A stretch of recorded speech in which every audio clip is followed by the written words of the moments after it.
고속도로를 여러분 주행을 하다 보면은 이 오르막길이 있어요.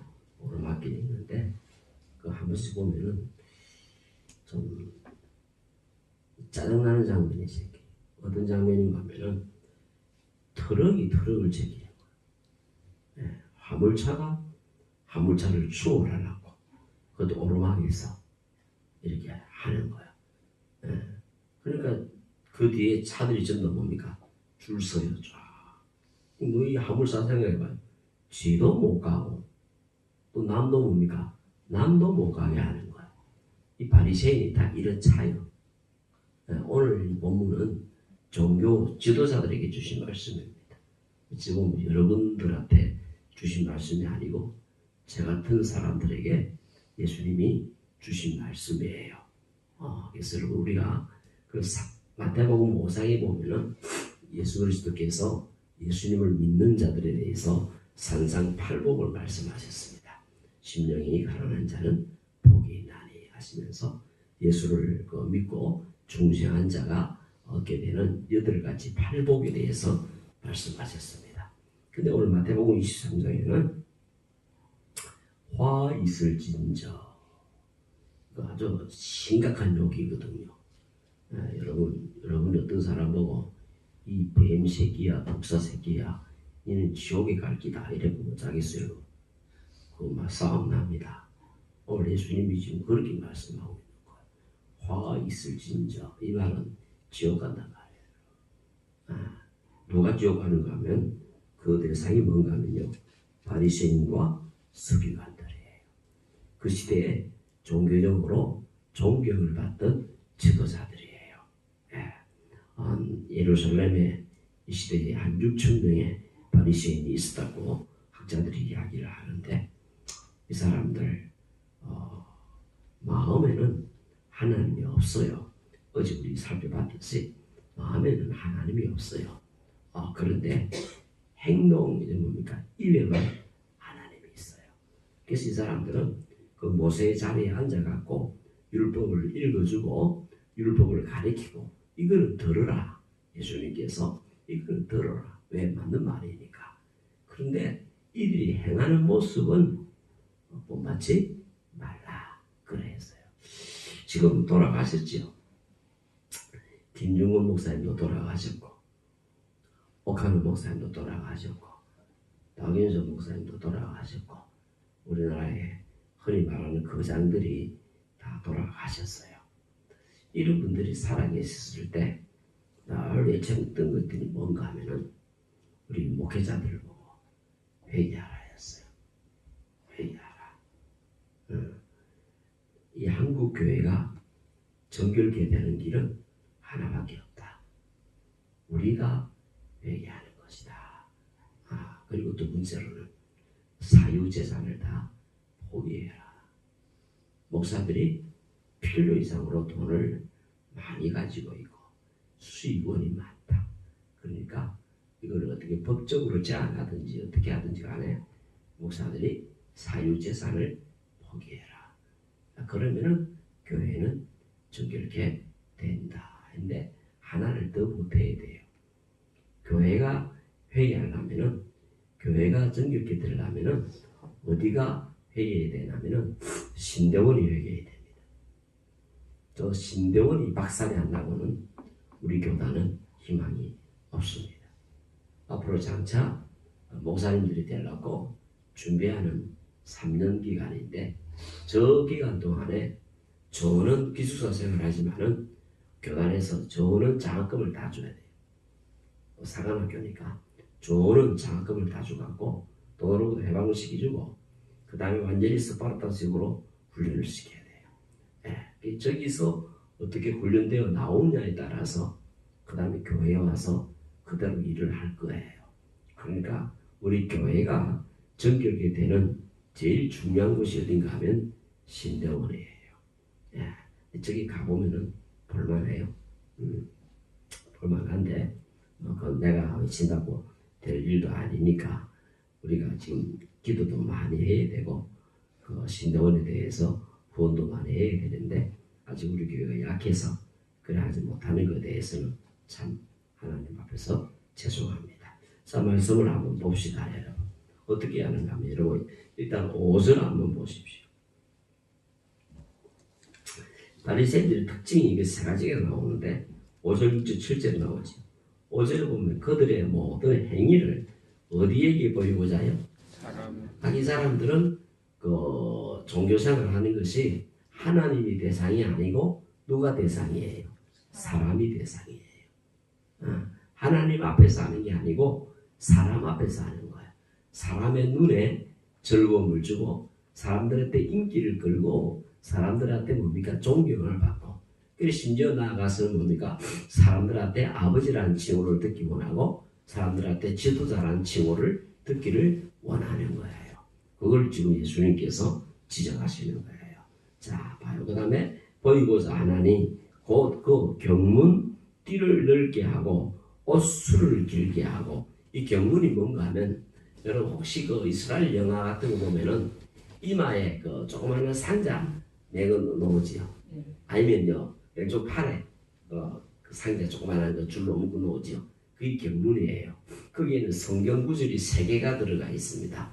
하나는 신명기 6장 4절부터 9절까지 이렇게 하고 성경 구절이 3개가 들어가 있는데 이걸 대충 좀 크게 하는 거예요. 왜 사람들에게 뭡니까? 보이게 하기 위해서 자기가 뭡니까? 아주 경건하다라는 거죠. 자기가 뭡니까? 율법을 잘 산다라는 거죠. 그렇게 하는 그 경문이고 옷술은 뭔가 하면은 이 상의 끝에 파란 거 하얀 거 방울이 있어요. 예, 술 우리가 그 여인들 예쁘게 하는데 보면 책상 보라는데 보면 술 있죠. 예, 그거를 뭡니까? 따로따로 달아가고 있는 거예요. 이 사람들 앞에 지나갈 때 사람들한테 일반인들은 그런 옷을 안 입잖아요. 자기들은 그런 옷을 입고 사람들한테 기함을 받고 존경을 받고 우르르를 받고 이런 거를 뭡니까? 굉장히 좋아하는 거예요. 그렇게 이 사람들의 모든 대상은 사람이에요. 하나님은 이들의 마음에 없어요. 사람들 앞에 인정받고 사람들 앞에 되면 다 되는 거예요. 자, 6절에 한번 봐봐요. 잔치의 윗자리와 해당이 뭡니까? 높은 자리 이런 데 뭡니까? 앉기를 원하는 거예요. 7장에서 봐 이제 7절에서 시장이라는 건 사람들이 많이 붐비는 곳이죠. 시장에서 문안받는 것과 사람들에게 랍비라 칭함받는 것을 좋아하느니라. 존경받는 것을 좋아하느니라. 그렇게 예수님께서 이 바리새인들의 특징에 대해서 지적을 하셨습니다. 그래서 그들은 뭡니까? 사람들한테 아버지라 또 지도자라 이런 칭함을 받기를 좋아한다라는 거예요. 그래서 예수님이 지적하시는 겁니다. 아버지는 하늘에 계신 한 분밖에 없다. 지도자도 하늘에 계신 한 분밖에 없다. 너희들은 전부 다 동일한 형제니라. 이렇게 뭡니까? 예수님께서 오늘 말씀을 하시고 계시는 겁니다. 13절을 보시면 이제 뭡니까? 결론을 예수님께서 내시지요. 화 있을진저 왜 시간을 쓰기 만들과 바리새인들이여 너희는 천국문을 사람들 앞에서 닫고 너희도 들어가지 않고 들어가려 하는 자도 들어가지 못하게 하는도다. 그러니까 이 사람들은 천국에 대해서 관심이 없는 거예요. 천국에 대해서도 믿지도 않을 뿐더러 천국에 가고 싶은 마음도 없고 지만 안 가는 게 아니고 남도 뭡니까? 못 가게 하는 고약한 사람들이에요. 이거 뭡니까? 누구한테 비교를 하면 이 사람들이랄까? 여러분 한국 교회가 우리 한국민들한테 제일 지탄받는 것이 뭔지 아십니까? 모르십니까? 언행 불일치입니다. 말과 행동이 따로 노는 것. 이게 한국 사회가 우리 한국 교회를 향하여 제일 비판하는 겁니다. 말과 행동이 다르다라는 겁니다. 물론 다 그렇진 않겠지만은 대다수의 교인들이 그렇다라는 겁니다. 필요에 따라서 말을 바꾸어 버리고 또 뭡니까? 약속을 지키지 않고 또 거짓말을 예사로 하고 그래요. 근데 이거는 맞는 것 같아요. 제가 교회 생활을 해보면은 우리 교인들만큼 나쁜 말로 싸가지가 없는 건 없는 것 같아. 나도 그렇고 그래서 이거는 우리가 하나님 앞에서 좀 우리가 점검이 되고 우리가 회복해야 될 영역이 아닌가 싶어요. 그래서 우리 모두 다 노력하고 특히 이제 지도자들이 더 많이 뭡니까? 노력을 해야 되겠지요. 그 다음에 이제 보십시오. 화 있을진저 하고 7번 나와요. 화 있을진저, 화 있을진저 하면서 쭉 나와요. 네.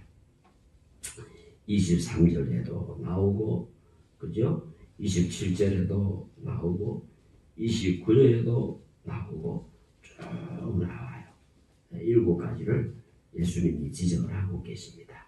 그래서 우리가 이 시대에 유행하는 말이 영적인 바리새인 이런 말들을 많이 씁니다.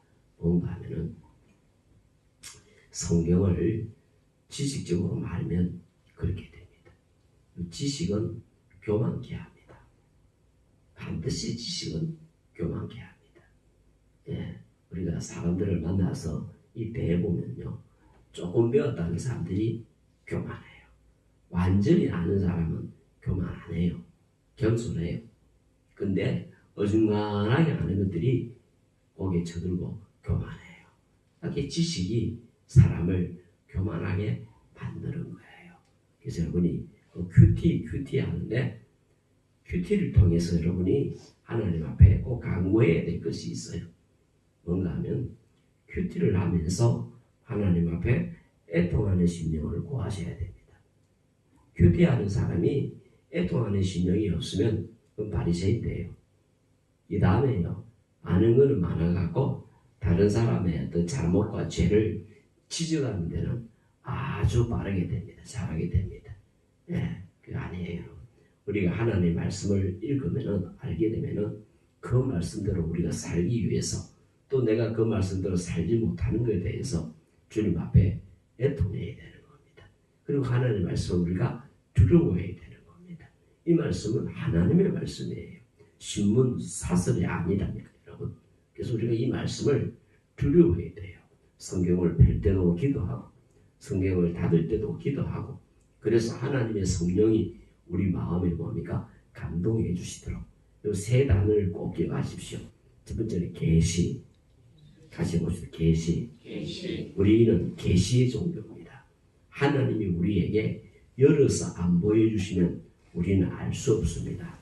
다른 종교는 뭐 팔만대장경이고 뭐 화영경이고 이런 거 안에 자기들이 공부하고 돌을 닦아갖고 알아가고 깨달아가는 거예요. 근데 우리는 계시 종교예요. 하나님께서 우리에게 계시해 주시 아니면 계시의 영을 허락하지 아니하시면 우리는 알 수가 없어요. 두 번째, 감동입니다. 이 성경이 감동을 받은 자들이 하나님께 받아서 기록한 거예요. 그래서 이제 성경을 읽는 우리가 성령의 감동을 받아야 되는 거예요. 세 번째 단어는 뭔가 하면 조명입니다. 지금 우리가 어둡는데 이 등을 켜놓으니까 뭡니까? 이 글을 읽을 수 있는 거예요. 이게 조명이에요. 그처럼 우리가 이 성경을 읽을 때 하나님의 성령께서 우리에게 조명을 해주셔야 몇천 년을 뛰어넘어서 우리가 이것을 깨닫게 되는 거예요. 이거는 국어 공부 실력으로 되는 게 아닙니다, 여러분. 이거는 학교에서 배운 학문의 실력으로 되는 것이 아닙니다. 주께 은혜를 받고 하나님의 뭡니까? 성령의 감동과 조명을 받은 자들이 바르게 깨달아지고 이 말씀을 기록한 아버지의 마음을 알게 되고 그 마음을 내한테 돌랐고 그 마음이 내게 없음으로 인하여 주 앞에 회개하고 애통해야 하는 거예요. 그래서 이 말씀을 읽으면서 막 울고 이 말씀을 읽으면서 애통해야 됩니다. 이게 없이 매도에 그거는요 진짜로 신앙생활 이상하게 하는 거예요.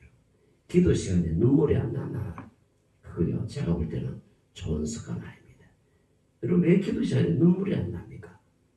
뭐 매번 울 수는 없지만은 매번 울면 너무 좋고 우리가 기도할 때는 그 하나님 앞에 간절한 마음으로 불건하는 마음으로 하기 때문에 우리가 눈에 눈물도 날 수 있고 속이 탈 수도 있고 애가 탈 수도 있는 거예요.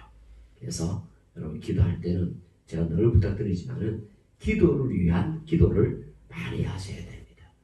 여러분, 내 기도가 주님이 원하시는 기도가 되도록, 내 기도가 하나님의 성령이 기뻐하시는 기도가 되도록, 나를 위한 기도가 아니고 주님을 나를 위한 기도가 되도록 우리가 기도를 위해서 기도를 해야 되는 거예요. 그래서 우리 기도가 주의 뜻을 알아가는 기도, 나의 정욕을 위한 기도가 아니고 하나님의 나라를 위한 기도. 물론 나의 필요와 나의 그런 것들도 구하지요. 근데 그것만 하면은 우리가 아직까지 어린애가 되잖아요. 그래서 여러분, 우리가 소리내서 기도하는 것은 하나님 앞에 능력을 받는 겁니다. 그러나 우리가 조용히 묵상하면서 기도하는 것은 우리의 성품의 변화를 가져오는 겁니다. 그래서 우리 내적인 이 내면 세계를 위하여 기도할 때는 주님 앞에서 조용히 깊이 주의 임재 가운데서 우리가 기도하며 나아가야 되는 겁니다. 여러분, 기도를 위해서 최상의 컨디션을 유지하십시오. 예배를 위해서 최상의 컨디션을 유지하시기 바랍니다. 우리 그 연예인들 한번 보십시오.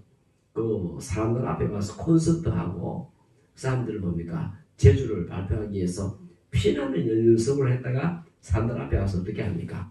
그렇게 하지요. 우리 예배가 그래야 되는 거예요, 여러분. 예배가 그래야 되는 거예요.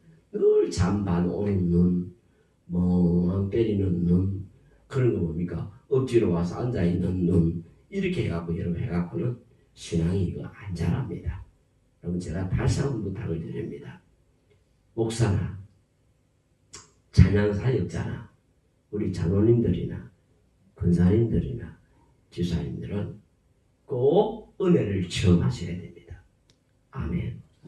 은혜 체험 안 했으면 나아야 됩니다. 나아야 됩니다. 안 해야 됩니다. 제가 이거 그냥 하는 소리가 아닙니다. 여러분, 목사가 지적으로 아무리 뛰어나도, 지식적으로 아무리 뛰어나도 은혜를 받고 은혜를 체험한 경험이 없다면 목회 안 해야 됩니다. 목회를 안 해야 됩니다. 제 조언은 그렇습니다. 제가 훈련시키고 가르치는 후배들은 전부 다 제가 그걸 늘 가르칩니다. 야, 너 1시간 성경 읽었으면 1시간 기도해라. 그래서 은혜를 체험해라. 은혜로운 목사가 되고 은혜로운 설교자가 되어야 되지, 아는 거는 많아서 사람들의 머리에는 많이 도전을 하는데 성도들의 가슴에다가 말씀을 못 전하는 그런 설교자가 되면 안 된다. 가슴을 뜨겁게 하는 설교자가 되어야 된다. 그 길은 네가 하나님 앞에 기도하고 은혜 받는 것밖에 없다. 여기 찬양사역자도 마찬가지입니다.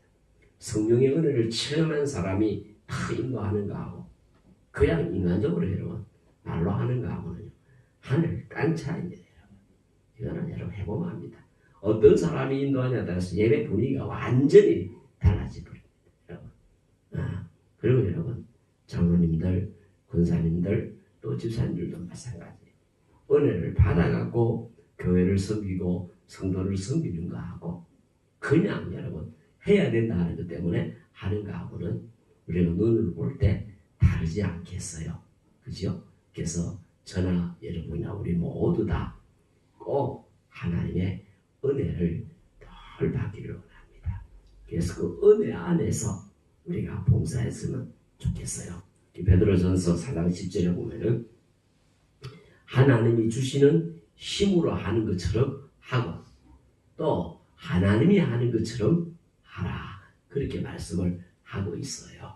그래서 여러분, 우리의 기질로 하지 맙시다.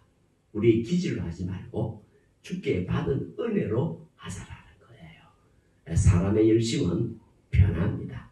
할 때가 있고 안 할 때가 있고 하고 싶을 때가 있고 하기 싫을 때가 있고 어떨 때는 좋아서 했다가 어떨 때는 뭡니까? 투덜투덜해요. 사람은 다 그래요. 또 사람의 열심은 정욕적이에요. 이기적이에요. 그러나 여러분, 하나님의 열심은 그렇지가 않지 않습니까? 그래서 우리가 이 하나님의 열심을 구합시다. 하나님의 은혜를 구합시다. 그래갖고 여러분, 은혜를 받아갖고 하나님 앞에 주님이 우리에게 맡기신 일들을 감당하는, 그래야 우리는 뭡니까? 이 잘못된 지도자들이 돼갖고 사람들을 뭡니까? 잘못된 길로 인도하는 그런 어리석은 지도자들이 되지 말고 참 우리 주님을 기쁘시게 드리는 내가 주님을 쓰는 것이 아니라 주님이 나를 쓰시는 그런 우리 주의 종들이 다 될 수 있도록